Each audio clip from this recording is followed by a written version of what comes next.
सन्मानार्थी आहेत आदरणीय श्रीयुत गणेश चौधरी यांना मी मंचावर आमंत्रित करते।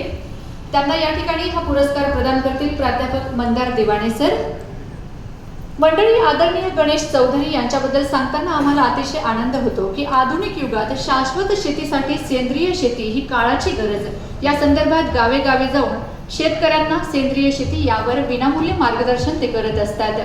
खरं तर या ठिकाणी सरांनी जेव्हा भाषण केलं, मनोगत व्यक्त केलं, त्याच्यामध्ये त्यांनी त्यांच्याबद्दल सांगितलेलंच आहे की हे असं आगळं वेगळं व्यक्तिमत्व आहे जे फोनवर बोलत असताना सुद्धा त्यांच्या डोळ्यातून अनंत असे अश्रू वाहत होते।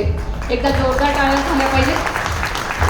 कांदा उत्पादक शेतकऱ्यांसाठी येणाऱ्या अनंत अडचणींवर कांदा वाफा खाचे यंत्राचा शोध या माध्यमातून कांदा लागवड होणार अधिक सोपी। मुख्यमंत्र्यांनी ही घेतली दखल। याच माध्यमातून न्यूज 18 लोकमत समूहाचा महाराष्ट्र कृषीरत्न पुरस्कार त्यांना मिळालेला आहे। फळबागेतील मशागतीसाठी आधुनिक सोईल लेथरचा शोध। फळबागायतदार शेतकऱ्यांच्या उत्पन्नात 20% वाढ होणार आहे।